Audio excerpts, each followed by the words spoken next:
هيدا الشيء، لانك بسيطه وبتشبهي يمكن كل بنات جيلك يلي لبنانيه.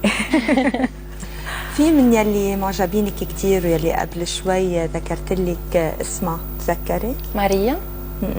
قبل هيبه عبودي. كنزة من الجزائر يلي هي معنا على الهوا هلا. حبيبي هاي كنزة.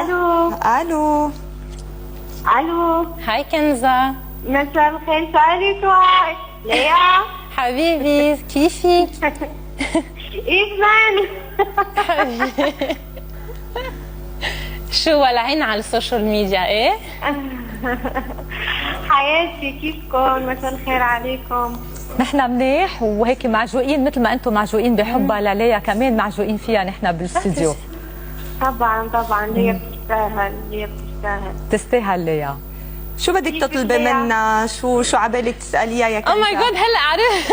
هلا عرفتيها؟ لانه في غير كنزة كمان اون الجيري. او ماي جاد كنوز ما chérie. حبيبي سافا tu me manques trop. اشتقت لك. وانت كمان. لا انا مش معقولة لانه على الهوا الواحد بضيع كمان شوي. عن جد. او ماي جاد كنوز كيف كل شيء؟ الحمد لله حياتي، الحمد لله. على كل انا وياكي حكينا امبارح يعني، مش ما في كثير يعني.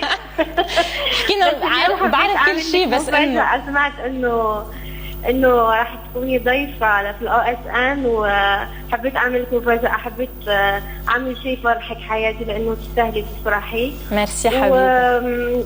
وانا يعني برا ما عم شوفكم للاسف، فبسمعكم بس.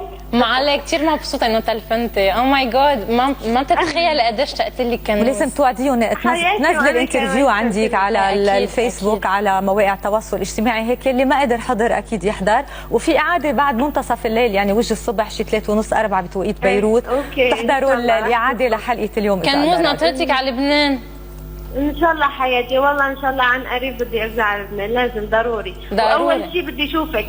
ضروري اول شيء يعني اكيد. اكيد حياتي. اوكي يا كنزة. اوكي كنزة، شكرا لك.